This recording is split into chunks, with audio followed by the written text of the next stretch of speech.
new series today that I've called Bold. It's a study on Joshua. We're going to, Lord willing, spend a few weeks studying this Old Testament character. And we're going to start in the book of Exodus, chapter 17. So go ahead and start turning to Exodus chapter 17. If you're using the Pew Bible, you'll find it on page 54.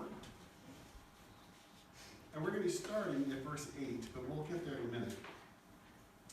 First, I want to give you a little bit of background for the story. Joshua was born in Egypt while the Israelites were enslaved to the Egyptians. Now, there are no hard and fast dates around Joshua's life. So we don't really know exactly how old he was during these accounts. But from the various passages that we do have, we can guess that he was somewhere between 30 to 45 years old when this story begins.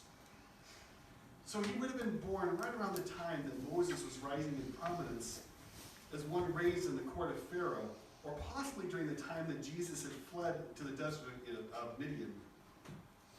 He would have been too young to remember Moses from before Moses left, but he was likely one of the first people to follow Moses when he returned from the desert with a calling from God to deliver Israel from the power of Egypt. Joshua witnessed the power and might of God revealed in the great plagues of Egypt. He watched as Moses parted the Red Sea, brought water forth from the rock, and as God sent manna down like dew in the morning to feed the Israelites in the desert. Now, we don't know exactly how Joshua met Moses, but we get glimpses in the various places he does appear in the books of Exodus, Numbers, and Deuteronomy. He is called Moses' assistant in Exodus 33:11. Now, interestingly, Joshua was not his original name. It was originally Hoshea, which we see when his name is mentioned in Numbers chapter 13. But Moses changed his name. He changed it from Hoshea, which meant deliverer, to Yehoshua, which was Joshua in our translations. And that means God delivers. So Hoshea, you add Yehoshua, God delivers. And it was a reminder to Joshua that he would not be delivered by his own strength or by the strength of men. Every time he would hear his name, he would be reminded that it was God who delivered. God is the one in whom he must put his trust. So his name was Yehoshua. And later, there would be a child named Yeshua. And we know him as Jesus. God saves. Yeshua is the shortened form of the name Yehoshua. So Joshua is a foreshadowing, a type of Christ. One of many figures in the Old Testament that God used to prepare people to understand what kind of person the Messiah was going to be. Now, I'm not saying he was the Christ. He was just a type. That makes sense. So our first encounter with Joshua comes in Exodus chapter 17. We're going to read starting in verse 8. Amalek came and attacked Israel in Rephidim. So Moses said to Joshua, "Choose some of our men and go out, fight against Amalek. Tomorrow I will stand on top of the hill with the staff of God in my hand." So Joshua fought against Amalek, just as Moses had instructed him. And Moses and Aaron and Hur went up to the top of the hill. And whenever Moses would raise his hands, then Israel prevailed. But whenever he would rest his hands, then Amalek prevailed. When the hands of Moses became heavy, they took a stone and put it under him. And Aaron and Hur held up his hands, one on one side and one on the other. And so his hands were steady until the sun went down. So Joshua destroyed Amalek and his army with his sword. The Lord said to Moses, "Write this as a memorial in the book, and rehearse it in Joshua's hearing, for I will surely wipe out the remembrance of Amalek from under heaven." Moses built an altar, and he called it, "The Lord is my banner," for he said, "For a hand was lifted up to the throne of the Lord, and the Lord will have war with Amalek from generation to generation." So this is the first time we see Joshua. There's not much introduction given to him, but we see that right away he's a war leader. He's the one in charge of gathering an army to fight against the Amalekites. So while Moses is holding up his arms, and a lot of you have heard that story of Moses holding up his arms. Well, it was Joshua who was actually doing the fighting down below. But like Joshua's name, it was God who delivered. Because when Moses' arms were down, God was not with Joshua. It was that reminder, I am with you. I am the one who gives you strength. Now, keep in mind, this story takes place just after the Israelites have left Egypt. They haven't even received the 10 Commandments or the law yet. And they've only been out of Egypt for maybe a month at this point. And so they're just getting their feet under them, if you will. Now we know from Genesis chapter 36 that the Amalekites were blood relatives of the Israelites. And we'll get into that in our Old Testament study, which is coming at the end of the month, or beginning of, in February. But the Amalekites were family. They're distant relatives of the Israelites. And yet, here come the Israelites, relatively weak, having just escaped Egypt, and the Amalekites seize the opportunity to try to kill them. And this is why we see God's declaration here that he would wipe out the remembrance of the Amalekites. He would completely destroy this group of people because they betrayed their own relatives and had attacked them when they were weak. And God made sure that Joshua heard this proclamation because he knew that one day Joshua would be the leader of the Israelites. He was already preparing Joshua for the calling that he was going to receive. But he was going to have to wait quite a while before that calling came. Okay, so we're going to be jumping to Exodus here. So we're going to jump, this is our first jump, to chapter 19, verse 16. This is on page 56 in your Pew Bibles.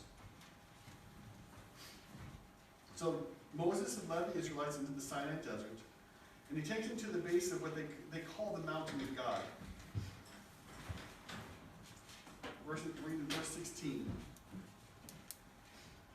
On the third day in the morning, there was thunder and lightning, and a dense cloud on the mountain, and the sound of a very loud horn.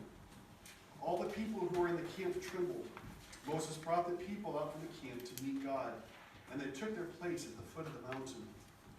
Now Mount Sinai was completely covered with smoke, because the Lord had descended on it in fire. And the smoke went up like the smoke of a great furnace. The whole mountain shook violently. When the sound of the horn grew louder and louder, Moses was speaking, and God was answering him with a voice. Now I'm just reading this to kind of give you the feel. Can you imagine? You're at this mountain, and this cloud descends, and there's fire and smoke and a loud horn. Imagine what it would be like to see that kind of presence of God before you. So that's kind of the picture around us here. And in this time, God gives the Israelites the 10 Commandments. But look at their reaction. Chapter 20, verse 18. All the people were seeing the thundering and the lightning. All the people saw it, and heard the sound of the horn, and saw the mountain smoking. And when the people saw it, they trembled with fear and kept their distance. They said to Moses, "You speak to us, and we will listen. But do not let God speak with us, lest we die."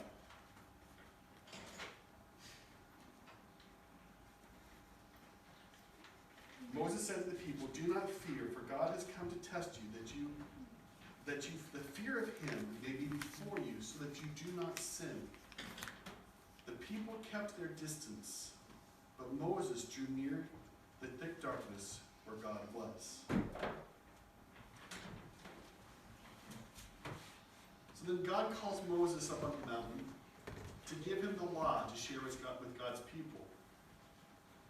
But let's go ahead and jump forward a little bit to chapter 24. Don't worry, we're going to get back to Joshua.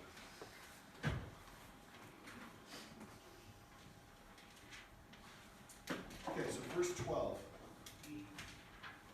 The Lord said to Moses, "Come up to me to the mountain and remain there, and I will give you the stone tablets with the law and the commandments that I have written, so that you may teach them." So Moses set out with Joshua, his attendant, and Moses went up to the mountain of God. He told the elders, "Wait for us in this place until we return for you. Here are Aaron and Hur with you. Whoever has any matters to dispute can approach them." So Moses went up to the mountain, And the cloud covered the mountain, and the glory of the Lord resided on Mount Sinai, and the cloud covered it for 6 days. On the 7th day he called to Moses from within the cloud. Now the appearance of the glory of the Lord was like a devouring fire on top of the mountain, in plain view of the people. Moses went into the cloud when he went up the mountain, and Moses was on the mountain 40 days and 40 nights. So where was Joshua during this time? He was with Moses. He was with Moses. Until Moses went up into the cloud, he stayed with Moses this whole time. So he's there for 7 days until God called Moses, and then Moses went up into the cloud, and Joshua stayed up on the mountain waiting for Moses to come back. Let's jump to chapter 32. Also notice, he didn't keep his distance. He came. He approached God. Okay, verse 15. Now Moses, at this time, is receiving the law of God. Sorry, out loud. And God has written the 10 Commandments on 2 stone tablets. But while Moses is speaking to God, God suddenly informs him that the Israelites have already started to rebel against God. When Moses was delayed, because remember he was up there for 40 days and 40 nights, the Israelites down below built for themselves a golden calf. Now picture this, you have the cloud of God with this thunder and lightning still hovering over the mountain. But at the same time, they go and they make a metal idol and begin to worship it, saying that this dumb statue had delivered them from Egypt. It's kind of a crazy thought. But where's Joshua? Verse 15, chapter 32, verse 15. Moses turned and went down from the mountain with the 2 tablets of the testimony in his hands. The tablets were written on both sides. They were written on the front and on the back. Now the tablets were the work of God, and the writing was the writing of God engraved on the tablets. But when Joshua heard the noise of the people as they shouted, he said to Moses, "It is the sound of war in the camp." Moses said, "It is not the sound of those who shout for victory, nor is it the sound of those who cry because they were overwhelmed, but the sound of singing I hear." Notice that Joshua did not take part in that idolatry. He had been faithfully waiting for Moses to return at the base of the mountain. He had not lost his faith in God. In fact, he thinks the noise and commotion must be someone attacking the camp, because why would they turn their back on God? But Moses knows what's really going on. So Moses comes down the mountain, smashes the stone tablets in his anger, and then grinds the golden statue down to powder and makes the Israelites drink it. He is justifiably enraged. He just spent 40 days and nights before God for these people without food or drink, only to come back and find out they completely rebelled against God. All right, let's go ahead and move on to Exodus chapter 33.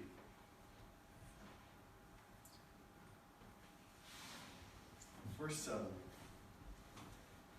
So after this, he's made him drink the gold and everything. It says that Moses took the tent and pitched it outside the camp, at a good distance from the camp, and he called it the tent of meeting.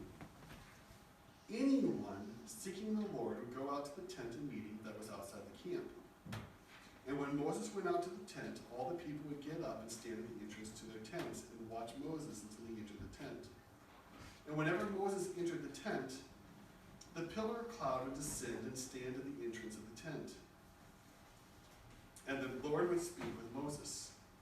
When all the people would see the pillar of cloud standing at the entrance of the tent, all the people, each at the entrance of his own tent, would rise and worship.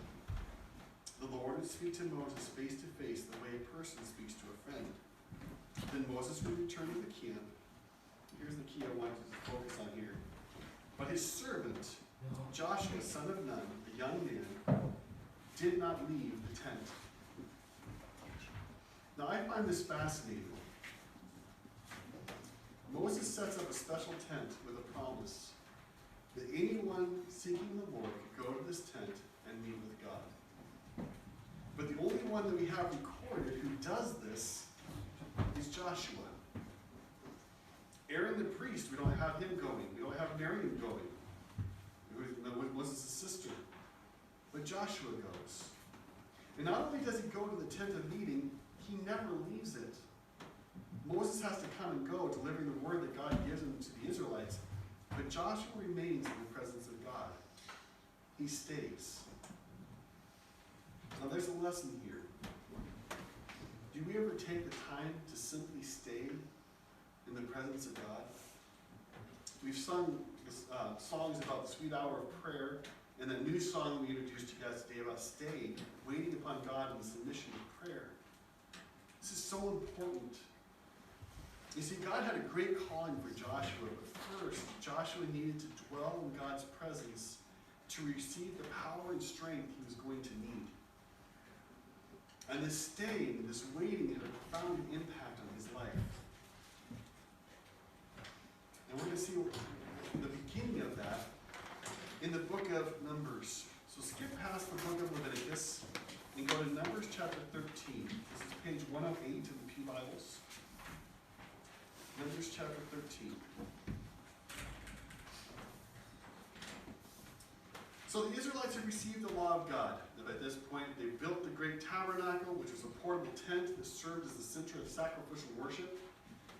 They've traveled to the border of Canaan, the land that God has promised to give them. And God chooses 12 men, one from each of the tribes of Israel, to go into Canaan and to scout it out.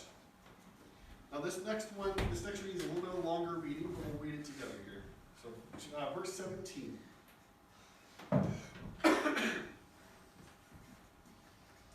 When Moses sent them to investigate the land of Canaan, he told them, "Go up through the Negev, and then go up to the hill country, and see what the land is like, and whether the people who live in it are strong or weak, few or many, and whether the land they live in is good or bad, and whether the cities they inhabit are like camps or fortified cities, and whether the land is rich or poor, and whether or not there are forests in it. And be brave, and bring back some fruit of the land." Now, it was the time of year for the first ripe grapes. Now, just a little point here. Did God need them to do this? Did God not know all of those things? There was a purpose in him sending these 12 men. It was a test. It was to see what they would do with the promised land that he'd given them. So they went up and investigated the land from the wilderness of Zin to Rehob, at the entrance of Hamath. When they went up through the Negev, they came to Hebron, where Ahiman, Sheshai, and Talmai, descendants of Anak, were living. The Hebron had been built 7 years before Zoan in Egypt. And when they came to the valley of Eshcol, they cut down from there a branch with one cluster of grapes, and they carried it on a staff between 2 men, as well as some pomegranates and figs.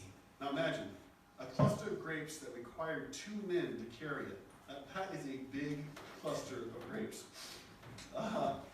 The place was called the Eshcol Valley because the cluster of grapes that the Israelites cut from there. And that word, moving on. They returned from investigating the land after 40 days. And they came back to Moses and Aaron and the whole community of the Israelites in the wilderness of Paran at Kadesh. And they reported to the whole community and showed the fruit of the land. And they told Moses, "We went to the land where you sent us.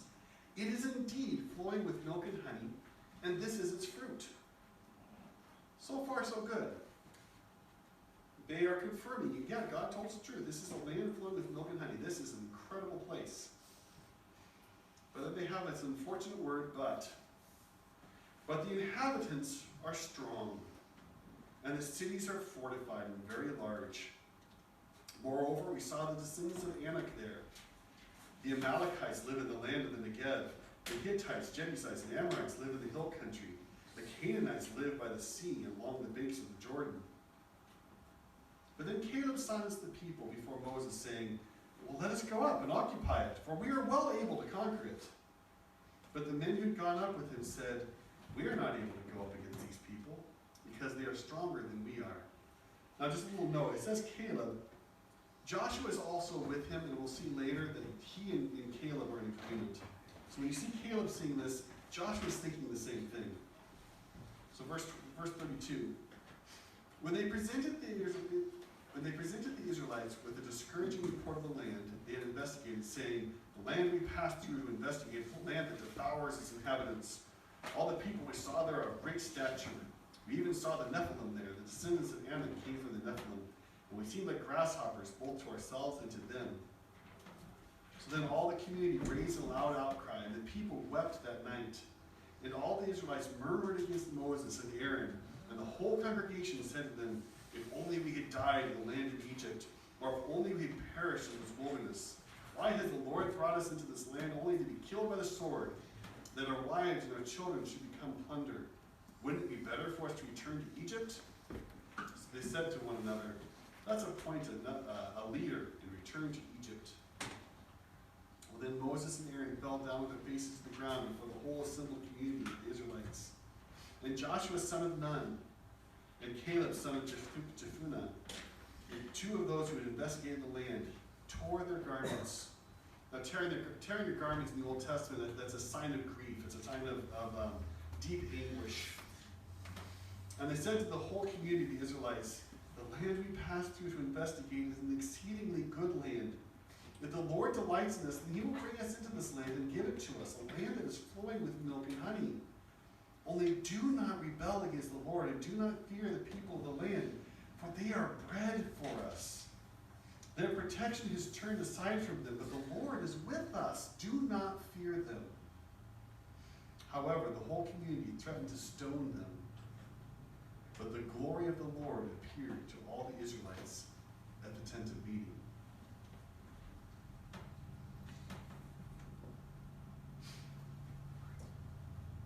"12 men had set out to explore the land that God had promised them.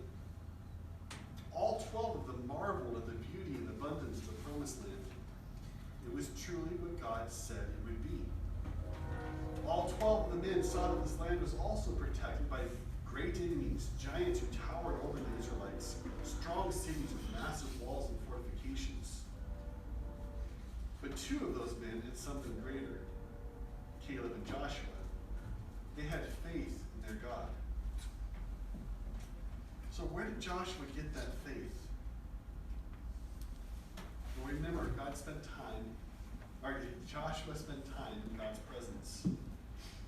He remembered and reminded himself of what he had seen God do, what he had experienced of God in those days spent at the foot of the mountain and in the tent of God's presence. What he had seen him do at the Red Sea, what he had seen him do with the Egyptians. And this experience with God emboldened him to have a faith in God's mighty power to deliver. God delivers. And with Caleb he declared, yes, the enemy is strong. Yes, the enemy is entrenched. But our God is stronger. We can conquer this land and live in it. But the people refused to listen to God's command to go. They were ready to go back to the slavery of Egypt, rather than embrace the freedom and the glory of a walk with God. Well, God threatens to destroy the Israelites, and Moses pleads to God, with God to spare them. And it's an incredible passage of intercession that we'll read about another time. But in the end, God relents from destroying Israel outright. But look what he says in verse 29.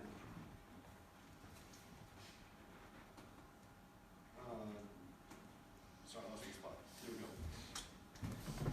"Your dead bodies will fall in this wilderness. All those of you who were numbered according to your full number from 20 years old and upward, who have murmured against me. You will by no means enter into the land where I swore to settle you. The only exceptions are Caleb, son of Jephunneh, and Joshua, son of Nun. But I will bring in your little ones, whom you said have become victims of war. They will enjoy the land that you have despised. But as for you, your dead bodies will fall in this wilderness, and your children will wander in the wilderness 40 years and suffer for your unfaithfulness until your dead bodies lie finished in the wilderness. According to the number of days you have investigated this land, 40 days, 1 day for a year, you will suffer for your iniquities 40 years, and you will know what it means to thwart me." That's a kind of scary thing right there. Have we ever wrestled with what it means to thwart God? And what kind of suffering he might put us through if we did. But God singles Joshua and Caleb out. They alone, out of the entire nation of Israel, who were above the age of 20, will survive. The rest of those people were going to die in the desert. A whole new generation was going to rise up, and God's two faithful servants would lead them into the promised land. We're going to jump ahead to one final passage, and we'll wrap up for the week. Turn to Numbers chapter 27. This is page 122 in the Pew Bibles. Now 40 years have passed, and Moses has another confrontation with the Israelites, and he loses his temper, and he ends up striking a rock with his staff instead of speaking to it like God had told him to. And because of this, God tells him that he's not going to be able to enter the promised land. And so Moses asks God to reveal their new leader. So we're in chapter 27, verse 15. Then Moses spoke to the Lord. Let the Lord, the God of the spirits of all humankind, appoint a man over the community, who will go out before them, and who will come in before them, and who will lead them out, and who will bring them in. So that the community of the Lord may not be like sheep that have no shepherd. The Lord replied to Moses, take Joshua, son of Nun, a man in whom is such a spirit, and lay your hand on him. Set him before Eleazar. Now Eleazar was Aaron's son. He was now the new priest. So Eleazar the priest, before the whole community, and commission him publicly. Then you must delegate severe authority to him, so that the whole community of Israel, of the Israelites, will be obedient. And he will stand before Eleazar the priest, who will seek counsel for him before the Lord by the decision of Aaron. At his command they will go out, and at his command they will come in, he and all the Israelites with him, the whole community. So Moses did as the Lord commanded him. He took Joshua and set him before Eleazar the priest, and before the whole community. He laid his hands on him and commissioned him, just as the Lord commanded by the authority of Moses. So now we see the culmination of Joshua's faithfulness. And God establishes Joshua not just as a war leader, but as the leader of the entire nation. And notice what he said in verse 18, that he had such a spirit. There was a spirit of leadership, a shepherd's heart that Joshua had that was going to allow him to lead the people in a godly way. All those days at the foot of the mountain, days of praying in the tent of meeting, years of faithful service to God, his testimony in the face of the enemy, they all culminate in this inheritance of leadership from Moses. God is the rewarder of those who seek him. Are you seeking God today? Have you spent time in his presence so that you can be used by him to lead others to salvation? Now, not all of us have been called to be leaders like this, or to be pastors, or to be teachers. But all of us are called to share our testimony of what God has done to us with the people around us. If you want to be used by God to impact the lives of your family and your friends, you have to spend time with God. If you want to be a part of the work that he's going to do in this community, breaking the chains of bondage, setting people free, you have to stay in God's presence and let his presence transform you into a shining vessel of his grace. So that's my encouragement to all of you today. Take some time to be with God. I know for some of us who have a busy work schedule, that's hard. Find that time to be with God. Please stand while I dismiss us in prayer.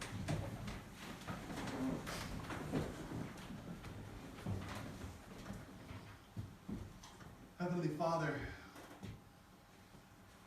oh Lord, thank you for the incredible gift of prayer. And thank you, Lord,